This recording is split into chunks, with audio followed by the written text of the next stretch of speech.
aqui para falar de um tema, né? Tema amplamente discutido aí no mercado. Eu acho que a gente teve uma intensificação aí dessas discussões ESG, e aqui a gente vai trazer algumas perspectivas, lógico, né? Mas é um tema extremamente amplo e que afeta a todos aí. A gente teve uma intensificação importante dessa temática aí, principalmente pelos nossos reguladores. Então, a ideia é a gente trazer aqui nesse painel algumas perspectivas. Antes de eu falar disso, eu tinha que ter já pedido para vocês se fazerem a autoapresentação. Então, você pode começar, por favor, César?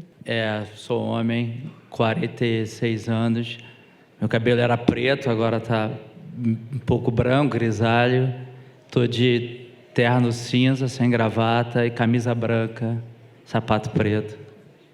Obrigada, César. Maís.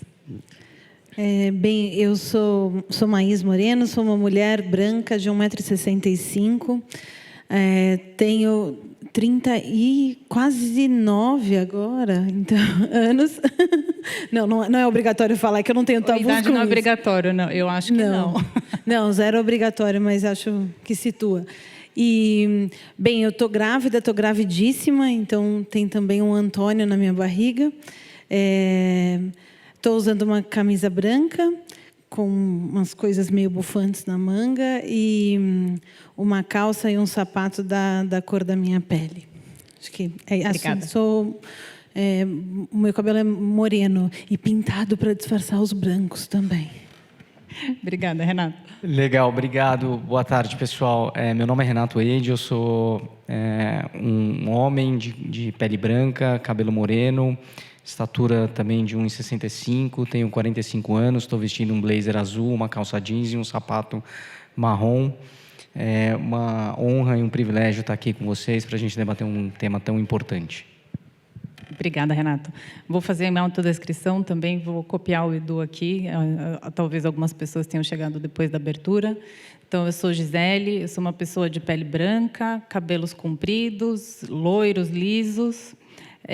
Estou com um sapato nude, um conjunto cinza claro e uma blusa branca.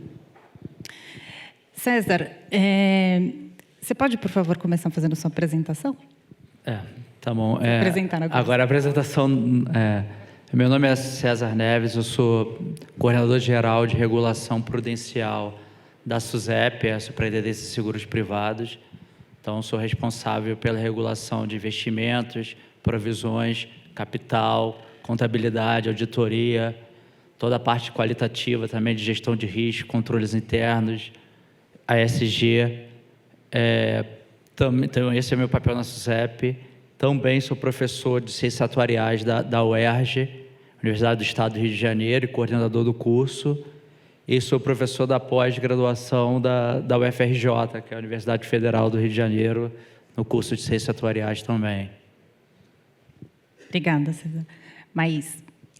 Bem, eu sou Maís Moreno, né? Eu sou sócia da Manesco, que é um escritório de advocacia focado em direito público. Ali eu sou também diretora de sustentabilidade e relações institucionais.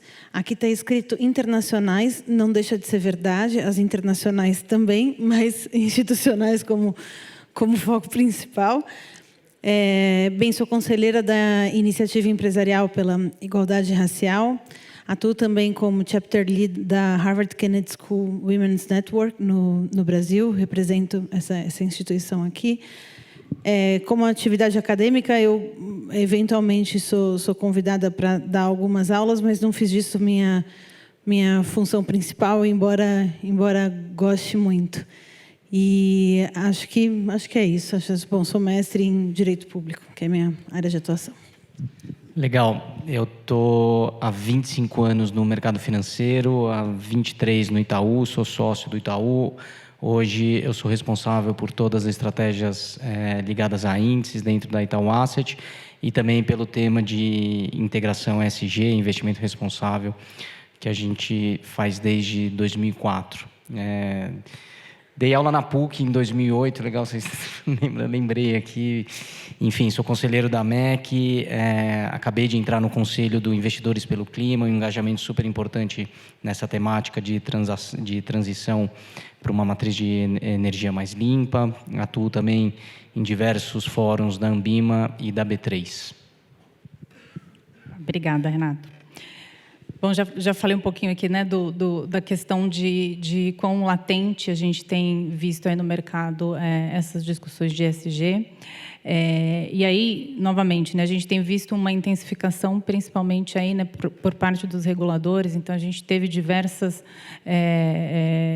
manifestações aí, tanto de Banco Central, tanto Conselho Monetário, e a gente teve também a emissão da circular 666 aí pela SUSEP, feita aí em junho do ano passado, né, de 2022. Então, teve essa intensificação por parte dos reguladores, então a gente está vendo esse movimento crescente, não só dos reguladores brasileiros, logicamente, que isso está seguindo, né, uma questão muito maior aí, e um movimento internacional que está sendo feito. Mas, César, vou começar aqui com você, já que eu queria linkar essa questão com o regulador. Então, como que né, após essa emissão do circular 666, como que, eu queria que você, se pudesse compartilhar um pouco com a gente, como que foi esse processo de discussão, né, tanto para a elaboração da circular, benchmarks que vocês fizeram, então, conversas que vocês tiveram, se houve conversas internacionais, então, como que foi esse processo até a emissão da circular? Excelente pergunta. Na verdade, em 2012, começou internacionalmente a discussão de princípios de sustentabilidade de seguros, através da UNEP, né, que é a corrente das Nações Unidas relacionadas ao meio ambiente, e a SUSEP veio acompanhando isso, as empresas de seguros privados, e, em paralelo, também a IAIS, né, que é a Associação Internacional de Supervisores de Seguros, que a SUSEP faz parte, criou grupos de trabalho para discussão. Então, a SUSEP é fundadora desses grupos de trabalho. Em 2016, após o Acordo de Paris, teve um encontro no Rio sobre a sustentabilidade no mercado de seguros. Então, a SUSEP assinou uma carta compromisso sobre tanto o Acordo de Paris quanto os princípios de sustentabilidade de seguros. E a gente veio acompanhando o que o mercado financeiro vem fazendo. Então, e com esse estudo, com esse acompanhamento, em 2021, a gente colocou no plano de regulação da SUSEP a necessidade de regulamentar a gestão de risco e a política de sustentabilidade. E, coincidentemente, o Banco Central e a CMNE, quando eu falo CMNE, falo Banco Central, foi proposta do Banco Central no CMNE, estava revendo tanto a política de sustentabilidade quanto a parte de risco, sustentabilidade e o relatório, que no caso do Banco Central são 3 normas distintas, 2 CMNE e uma própria do Banco Central do relatório. Então, a gente veio conversando com eles. Então, a norma deles já estava em consulta e a gente estava com a norma em construção para consulta. Então, nós aproveitamos toda a parte de definições do Banco Central para ficar uma definição única no mercado brasileiro. E a gente acrescenta a parte toda de gestão de risco. Agora, quanto ao benchmark internacional, é difícil, porque a SUSEP é uma das pioneiras na regulação de sustentabilidade no mercado de seguros. Então, pouquíssimas instituições, autarquias fora do país, reguladores fora do país têm isso. O que a gente tem são guidelines da Associação Internacional de Supervisores de Seguros. Então, a gente, diferente um pouco das normas bancárias, da norma do banco, a gente se preocupa com a gestão do risco de subscrição também. Então, tem além da gestão de investimentos, o mercado de seguros, além de tomador de risco de um grande de investidores, tendo 1,3 trilhões, 1,4 trilhões de provisões, existe a necessidade de gerir o risco e ser tomador desse risco. Então, a tomada de decisão, o processo de subscrição é um processo que merece a atenção. Então, na verdade, houve uma grande discussão se a partir dessa norma haveria uma não aceitação, uma negativa maior ao risco climático, ao risco ambiental, ao risco social. Na verdade, a intenção é a outra. A intenção é que as empresas conheçam seus riscos e insiram esse risco climático já na estrutura de gestão de risco, no sistema de controles internos, e a partir daí precifiquem de forma adequada, conheçam o risco e aceitem mais riscos. A partir do momento que você quantifica esses riscos, primeiro você identifica, trata, e aí qualifica, depois você mensura esse risco, o processo de aceitação se torna mais fácil, se torna mais justo e uma possibilidade maior de apoiar projetos de transformação ecológica. Então, hoje a gente está também trabalhando junto ao governo federal, apoiando todos os projetos do governo federal que necessitam de seguros e conhecimento de gestão de risco relacionados à transformação ecológica. Legal, muito interessante. E interessante também você comentar essa questão do paralelo, né, de ter feito com o Conselho Monetário, e isso está alinhado também com o Banco Central. Por mais que sejam formatos diferentes, né, acho que é importante a gente ter essa unificação dentro do mercado, e até porque, né, a gente considera aí que, né, tem seguradoras dentro de conglomerados de bancos, enfim. Então, acho que isso é sempre muito positivo, a gente ter essas conversas. Obrigada, César. Vou passar para a Maísa aqui.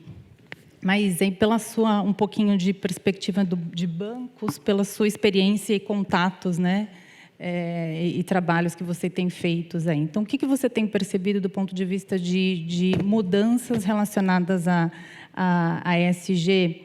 E eu pergunto mais no sentido de inserção, né, dessas métricas em processos como, por exemplo, concessão de crédito, ou mesmo modelagem, né, e processos mais internos e operacionais que são fundamentais dentro das instituições financeiras.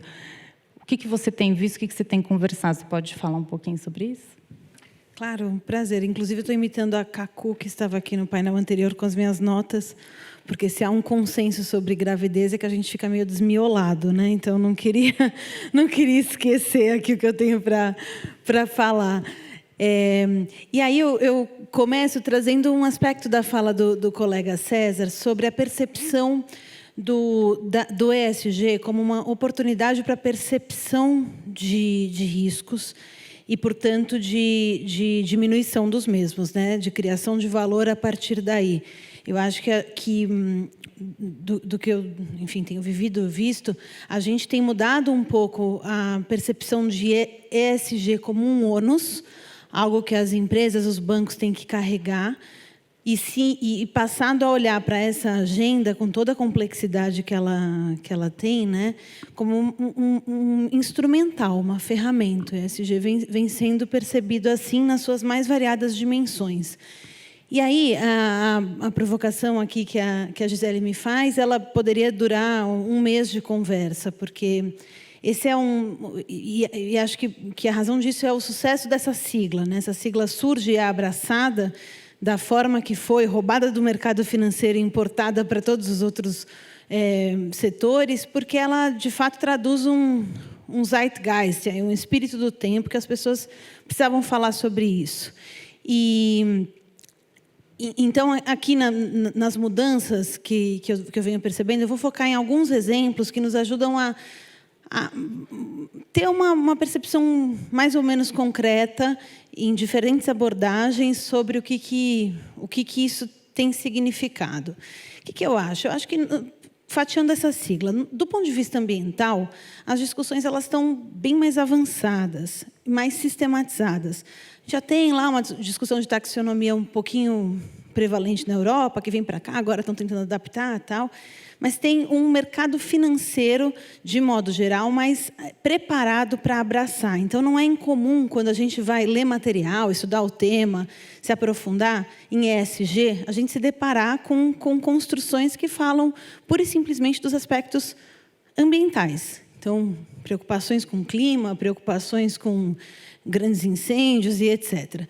Não à toa, né? Aqui, acho que César não me deixa mentir, quando uma empresa, uma seguradora, percebe o impacto do aquecimento global nos seus negócios, é natural que ela peça para que seus segurados tomem providências de redução de pegadas de carbono. Que bom que é assim, mas, enfim, é como funciona. Então, ninguém queria ser seguradora hoje das casas do Havaí, né? Talvez daqui para frente se peça para que os materiais de construção utilizados nas casas ou os segurados tomem providências tais e quais que evitem aqueles riscos. Mesma coisa vale para as companhias aéreas europeias, que já têm mudado, e também americanas, algumas já têm mudado suas formas de exigência, né? de seguros, para a emissão de seguros. E aqui, se a gente olhar as colaborações Brasil-Alemanha, lá naquele laboratório de inovações financeiras, todas elas vêm muito, muito focadas no aspecto ambiental. Tem muito para fazer ainda, mas está mais avançado. E, justamente por estar mais avançado, é do que eu menos vou falar. E também porque é mais complexo. Não mais complexo, não é verdade que é mais complexo, porque ele é extremamente complexo e setorizado, né? Mas acho que aqui, pelo tempo que a gente tem, vale a pena falar do que é menos falado, né?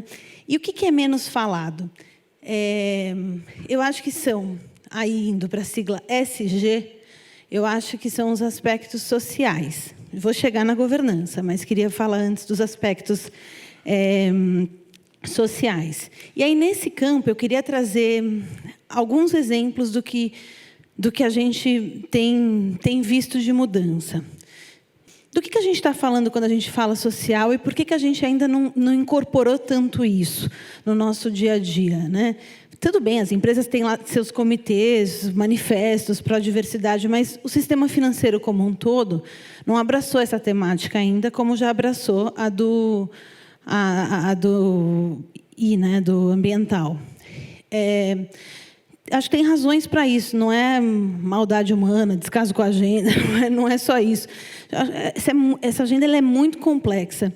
E se é difícil mensurar o impacto ambiental nos negócios, é talvez mais difícil ainda mensurar hoje, com as ferramentas que a gente tem, o impacto da inclusão e da diversidade nos negócios.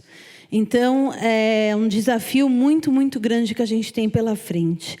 Mas, como disse a outra colega do painel, é um avião que a gente vai ter que aprender a reformar andando.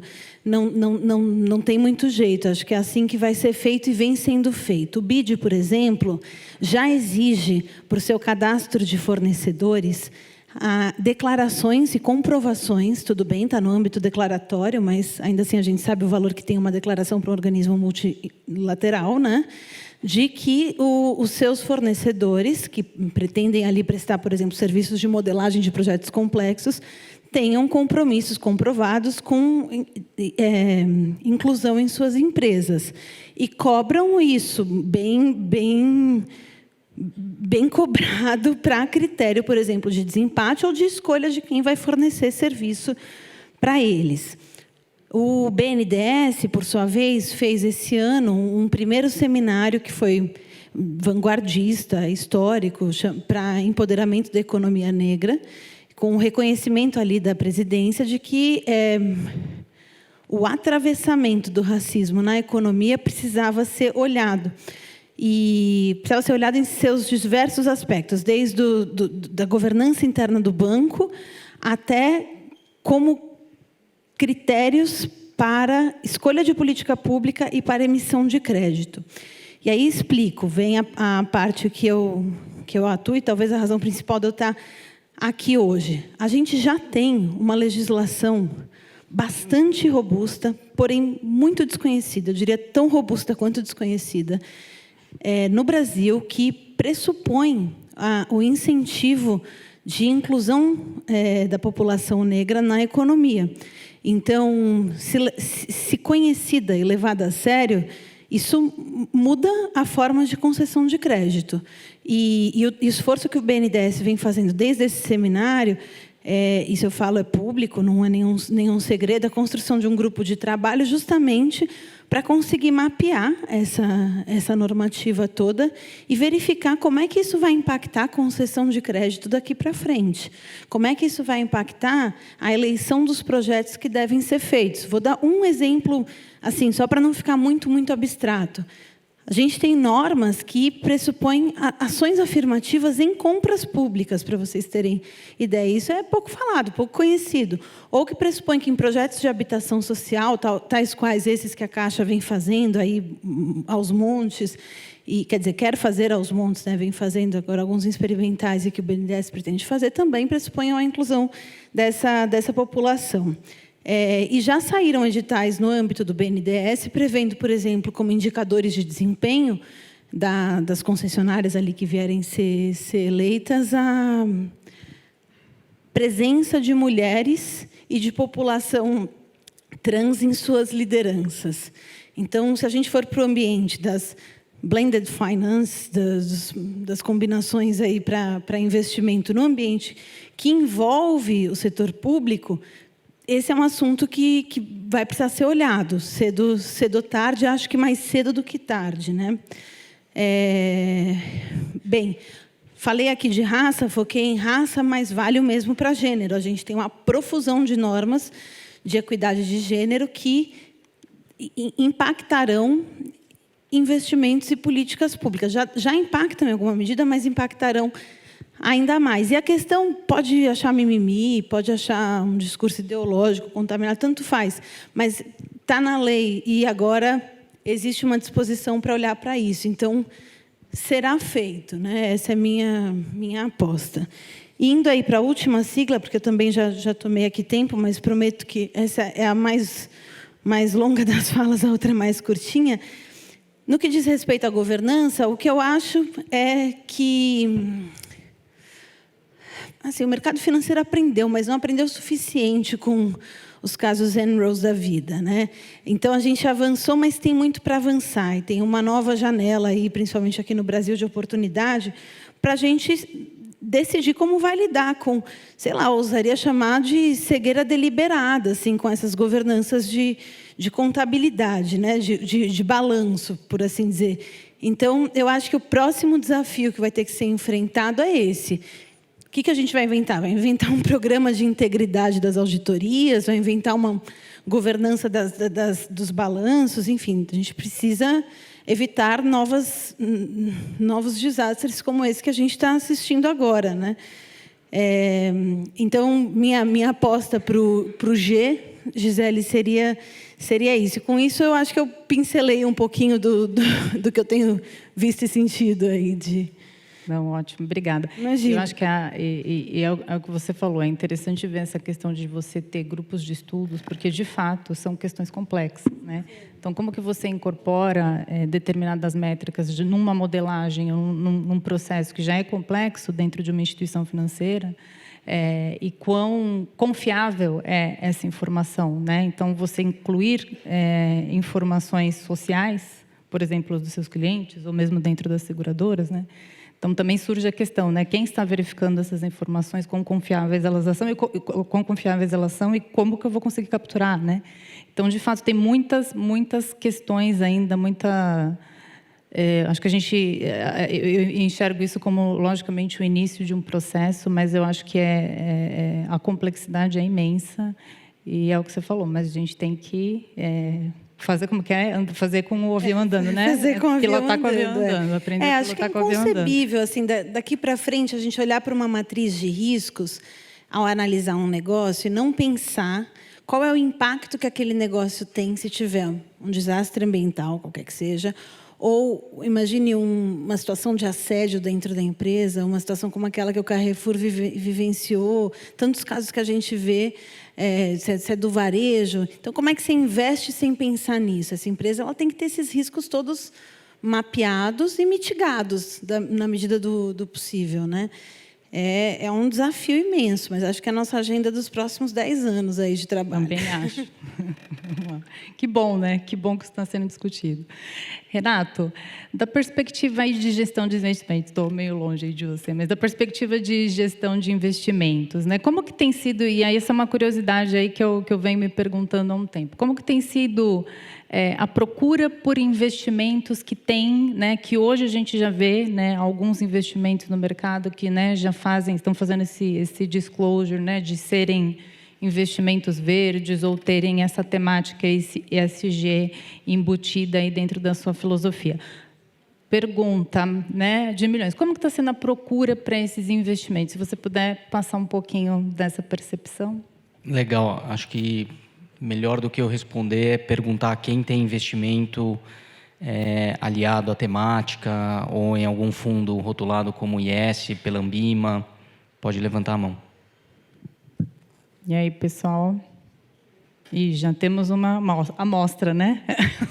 Eu acho que isso reflete bem o que a gente tem experimentado, né? A temática ESG no Brasil, ela explode em 2020, muito por uma circunstância ali de Covid. Eu acho que a partir daquele momento o mercado financeiro tentou surfar uma narrativa, não à toa que hoje a gente vê quem estava efetivamente fazendo um trabalho sério, ou quem começou fazendo um trabalho sério, persiste nessa agenda. E por quê? Porque, de fato, a gente não teve uma procura de dinheiro efetivamente sendo aplicada nas estratégias ESG. E eu acho que também tem um aprendizado do nosso lado de oferecer produtos e serviços que sejam mais adequados ao que o investidor procura, aliado à própria autorregulação que a Ambima trouxe. Mas, de fato, a gente vem numa agenda que ganha maturidade ao longo desse tempo. Questões, como a Maísa colocou, de governança, acho que o brasileiro ele é muito ambientado a tratar questões de governança. Ao longo da última década, a gente aprendeu a relevância de olhar o ambiental, por abrir o jornal e ver que mudanças climáticas causam eventos climáticos extremos. Então, não era algo que você estava em 2015 imaginando que iria acontecer em 2030. Ele está acontecendo, então o mundo se atentou a isso. E com a vinda do Covid, claramente as questões sociais entraram na pauta. Como é que eu me relaciono com uma cadeia de fornecedores? Por que eu vou comprar algo do outro lado do mundo, ao invés de fomentar uma comunidade que está aqui do lado da minha planta? Como é que eu estou olhando para o meu cliente? Como é que eu estou olhando a minha cadeia de fornecedor? Acho que isso claramente é um passo extremamente importante quando a gente trata dessa agenda. Mas, de fato, o interesse, ele existe, ele é crescente, mas o dinheiro ainda não veio, principalmente quando a gente compara com outras experiências de geografias como Europa e Estados Unidos. Acho que tem, sim, um componente cíclico, né? Acho que a Soraya que colocou aqui, né? O brasileiro ele é muito acostumado a uma rentabilidade boa. A gente fala de hoje de 1% sem volatilidade. Por que eu preciso ter uma conversa sobre investimentos? A gente teve um início dessa experimentação quando os juros foram ali para um dígito, porque de fato ali você tinha que ter uma conversa sobre diversificação de investimentos em termos de classe de ativos, diversificação em termos de geografias, e aí naturalmente o investidor ele começa a entender o poder que ele tem enquanto investidor. Eu acho que todo mundo aqui já tem essa consciência enquanto consumidor. Quem nunca comprou um produto que não gostou e vai lá e reclama? Quantas pessoas cobraram o seu gestor sobre como ele tem votado nas AGS? Aliás, faço um desafio aqui. Entrem nos sites das gestoras brasileiras e tentem achar como eles votaram nas AGS, representando vocês. Acho que isso é importante. A gente fala muito de transparência, mas será que eu estou cobrando o meu gestor sobre a transparência que ele precisa me dar? Porque, afinal, eu estou delegando para ele minha poupança, um sonho, o meu suor do dia a dia. Eu acho que essa consciência, enquanto investidor, ainda falta. E, a partir do momento que isso acontecer, aí sim a gente vai ter uma dinâmica muito mais eficiente, porque essa troca começa a ser genuína. Não fica algo do tipo, olha, é importante você direcionar o capital.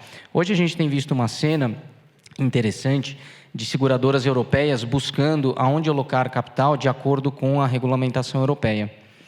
E Na Europa, claramente, já existe isso, e a gente está vendo uma demanda por ativos brasileiros crescente vindo de fora.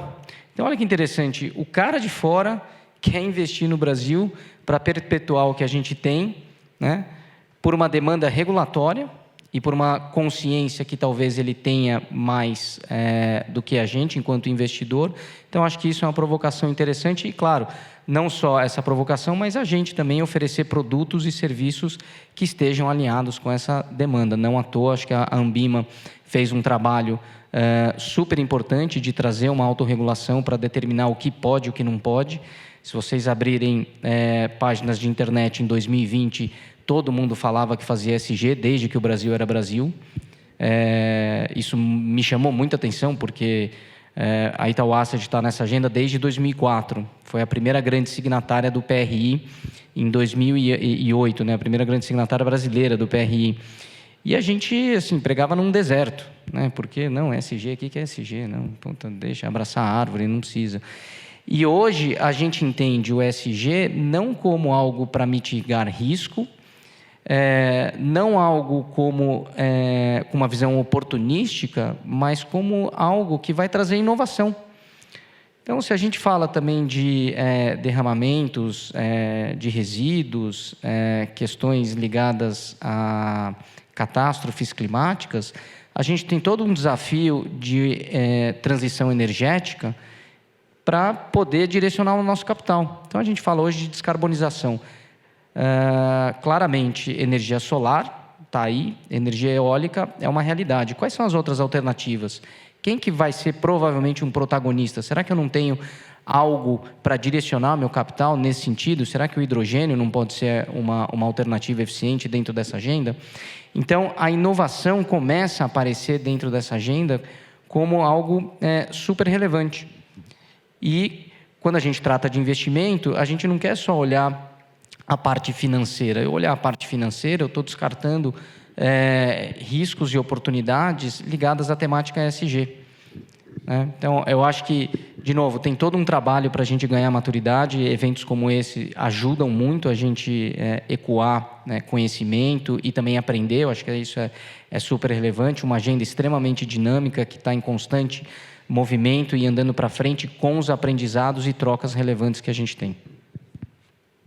Ótimo, obrigada, Renato. Acho que é isso, e é esse o movimento que a gente tem percebido, e é o que você falou, é importante estar aqui debatendo isso, e, né, por mais que, né, não tenhamos especialistas em ESG em todos os sentidos, mas a gente tem que ter discussões mínimas, ter condições mínimas de discutir, porque um pouco até da minha segunda pergunta para você, mas eu vou segurar ela, que é que a gente também tem que mudar o mindset, né? É que a gente também tem que parar e olhar esses investimentos de uma outra forma, né? Mas daqui a pouco eu volto nessa pergunta de visibilidade aí, de como trazer mais visibilidade aí para esses investimentos. César, falando um pouquinho do relacionamento que vocês têm com reguladas, eu acho que historicamente aqui no Brasil a gente tem, né, Banco Central sempre tem uma comunicação muito boa e SUSEP também com regulados. Eu queria saber um pouco de você, se vocês estão tendo conversas no âmbito aí da SUSEP e estão sendo procurados aí pelas seguradoras para tirar dúvidas ou para discutir produtos verdes ou produtos ESG. Como que tem sido essa conversa? Como tem sido essa evolução aí para vocês? Excelente pergunta. Na verdade, uma das ações possíveis na política de sustentabilidade das seguradoras é o lançamento de produtos e atividades relacionadas a ESG. Mas, contudo, a gente conversou, por óbvio, no momento de lançamento da norma, depois da discussão da norma, mas o mercado não tem procurado a SUSEP diretamente sobre isso. Mas a SUSEP ela tem estudado essa classificação de produtos ESG, produtos verdes, tal qual o mercado financeiro o faz. Aqui na palestra anterior se falou muito da CVM 175, lá no artigo 49 fala como um gestor pode classificar um produto como verde, ESG, sustentável. Então, a gente está buscando isso também no mercado de seguros. Então, a gente criou internamente um grupo de trabalho, apresentou esse projeto como um dos projetos da SUSEP para o projeto do governo federal de transformação ecológica. Então, o governo ele perguntou para todos os órgãos quais são os projetos nesta área. Então, a SUSEP apresentou essa definição de seguro e previdência verde, previdência sustentável, e é um projeto que a gente está tocando, já saiu uma portaria interna, a gente já está fazendo reuniões. A ideia do seguro verde é que, primeiro, evitar greenwashing, né?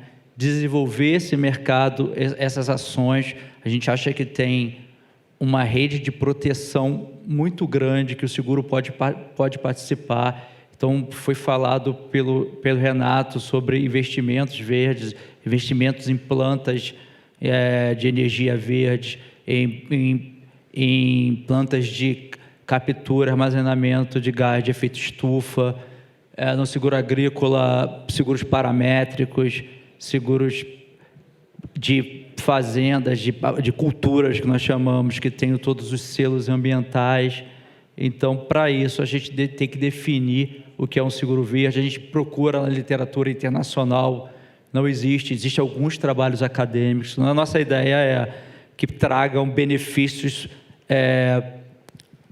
climáticos, ambientais, sociais para a sociedade, e a gente vai deixar isso claro e deixar claro que tem que ser bem identificado no regulamento do produto e tentar, de alguma forma, discriminar ao máximo para evitar greenwash. E, do ponto de vista de previdência, a gente sabe que os principais produtos de previdências no país, previdência aberta, são PEI e VGBL, que são focados em fundos de investimentos exclusivos.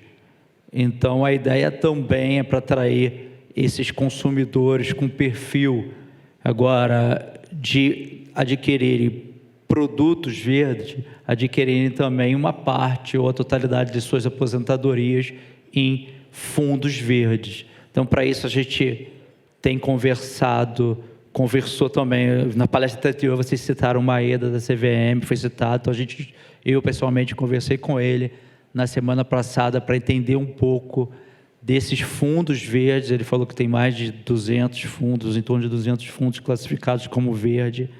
Então, a ideia é que a gente encapsule também um PGBL verde, ou sustentável, ou ASG. Então, a gente está buscando isso, que o fundo de investimento exclusivo só invistam em produtos que os gestores classifiquem como verde, com base na classificação, nas regras da CVM. Mas isso é muito inicial, então foi ideia nossa.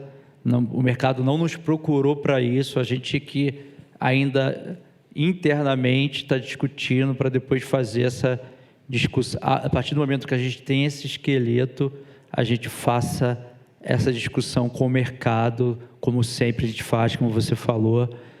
E só para passar a palavra, estou vendo o tempo reduzido, né? A Maís falou em taxonomia. Também existe um projeto do governo federal, coordenado pela Secretaria de Política Econômica, envolvendo vários órgãos, SUSEP, CVM, Banco Central, IBGE, vários órgãos, para construir, no âmbito do Poder Executivo, uma taxonomia brasileira, tal qual foi feito pelo México, Colômbia, a Europa e os países asiáticos, né? Então, a gente está buscando isso também. Claro que é um processo longo, mas já começou. Ótimo.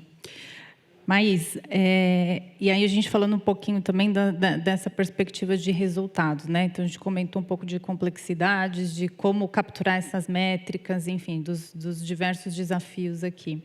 Do ponto de vista de resultados, né, de bancos, aí, você consegue ter alguma percepção disso, de como que isso, se já temos alguns resultados preliminares, se já é possível a gente identificar, né, algum resultado disso, de adoções de prática ESG. Eu tenho a impressão, vou dar minha impressão antes de você responder, eu tenho a impressão que ainda a gente está, né, num momento muito preliminar e de desenvolvimento, mas Você tem alguma percepção sobre isso? Eu acho que para separar as três siglas, né, a gente vem observando um crescimento ainda que tímido e aquém talvez do esperado para quem trabalha no setor nos aspectos ambientais, mas ele existe e é importante a ponto da gente estar aqui falando dele. Então também não é algo assim que está passando desapercebido por nós, mas em relação ao pacote todo, e aí incluindo os aspectos sociais, eu falei aqui raça, gênero, mas tem muitos outros aspectos sociais nessa letrinha, né? E de governança, eu acho que, de aperfeiçoamentos na governança, eu acho que todo esse pacote ele tem que ser visto como uma janela de oportunidade, como foi o ambiente digital lá atrás. Lá atrás a gente achava tudo aquilo muito esquisito. Mas quem teve um pouquinho de visão e um pouquinho de coragem para experimentar naquele ambiente saiu na frente. Aqui hoje a gente já tem bancos que estão se posicionando para sair na frente, fundos que estão se posicionando também. Então é assim que eu vejo. Eu acho que, por exemplo, o ambiente do PIX, a inclusão de grupos marginalizados via PIX, para além do PIX, é uma grande oportunidade de enfim, revolucionar aí a forma de aproveitamento do poder econômico dessas populações, que é grande. Então, no meu ponto de vista, a agenda ESG ela muda a economia e ela não é passageira, ela vai mudar a economia. E um sistema financeiro ESG ele tem o potencial de mudar o mundo, como eu vejo. Excelente. Renato, já voltei, né? Dei o spoiler da minha pergunta aí, depois que a gente viu a amostra, mas acho que também a pergunta na sequência da que eu fiz para você é, tá bom, e como que a gente pode dar mais visibilidade para esses investimentos, né? Eu acho que, também aqui dando uma opinião, né, antes de você responder, me parece que a gente precisa fazer um pouco, né, uma troca de mindset e pensar um pouco diferente. Mas o que mais? Como que a gente consegue melhorar e incentivar? Eu acho que a palavra é essa, né? Melhorar, incentivar e trazer visibilidade para esses investimentos. Acho que o César tocou num ponto que é fundamental, né? Transparência para a gente evitar o greenwash. Acho que nada pior do que a gente investir em algo que a gente acha que está indo para um caminho e, de repente, a gente descobre que não era nada daquilo. Então, acho que, de novo, muita gente reclama de regulação. Eu tendo a achar que, neste campo, o que tem sido feito tem sido muito adequado, com todos os seus desafios e aprendizados. Porque, no final do dia, o investidor ele abre seu aplicativo para fazer qualquer investimento, tem 488 alternativas de investimento, acaba sendo um desserviço, né? Porque ele quer procurar alguma coisa mais direcionada ao seu propósito, e ali não tem alguma coisa que traga uma transparência, que seja objetiva. Então, eu acho que a primeira coisa é aperfeiçoar cada vez mais a autorregulação, para trazer uma transparência e a gente não caminhar numa agenda de greenwash. Eu acho que esse é um dos benefícios da gente estar mais atrasado em relação a outras geografias. A gente conseguiu aprender com erros e acertos de taxonomias e regulações feitas lá fora. Acho que a segunda coisa é a gente, enquanto investidor, de novo, gerar aquela consciência que eu comentei anteriormente e se posicionar quando a gente vai fazer um investimento perante o seu gestor, perante o seu advisor, quer dizer, mas qual que é o propósito desse investimento, aonde que eu estou investindo, o que isso vai, qual a externalidade que isso causa. Trouxe aqui o elemento da assembleia, né? Eu acho que é uma provocação que a gente está dando um dinheiro, delegando um dinheiro para um gestor e ele se posiciona em diversas pautas relevantes em assembleias. Como é que ele está me representando? Eu acho que esse é um questionamento super relevante e foi assim que o tema começou nos Estados Unidos.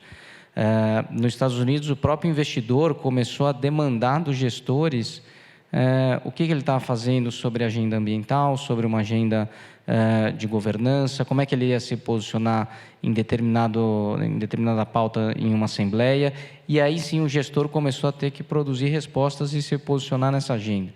E aí a gente entra num círculo virtuoso. Eu acho que aqui existe sim um trabalho sendo feito, mas a gente fala muito em transição. Eu acho que transição traz até um certo comodismo quando a gente coloca dessa forma. E a gente vê, pela prática do dia a dia, que o tempo está correndo.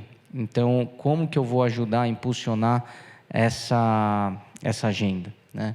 E, de novo, educação financeira. Eu acho que isso vai além de uma agenda ESG. Sem educação e educação financeira, a gente vai sempre falar de transição, vai sempre falar que a gente precisa avançar. Eu acho que tem uma questão ainda mais primordial para a gente, enquanto sociedade, atacar. Excelente. Obrigada, Renato.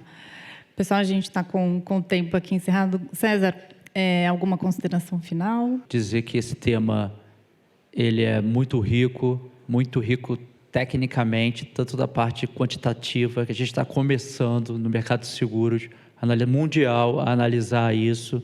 Então, é necessária a construção de bancos de dados, é necessário a formação de atuários que também entendam desses riscos climáticos. Então, é um processo novo, que não deveria ser novo, porque é um processo que já tem alguns anos que está se falando, trabalhando, mas está tomando corpo agora, não só no Brasil, como no mundo, e que a SUSEP tem participado de discussões de alto nível, tanto dos fóruns nacionais e internacionais, e está sempre disponível para levar, explicar, e para qualquer agente financeiro, agente de sustentabilidade, o papel do mercado de seguros, do mercado de previdência, no processo de inovação, no processo de ESG e de reindustrialização do país. Obrigado e bom dia a todos. Obrigada a você, César. Acho que excelentes contribuições aqui para o nosso bate-papo. Mais considerações finais? Um agradecimento só, Gisele, a você, a Price, ao meu amigo Eduardo, pelo convite para estar aqui compartilhando um pouco nossas ideias e visões. Muito obrigada a você. Excelente bate-papo aqui. Renato, considerações finais também? Bom, agradecer o tempo da turma aqui com a gente, né, o estômago já roncando, então obrigado por terem ficado. Vou deixar uma palavrinha aqui sobre essa agenda, pragmatismo.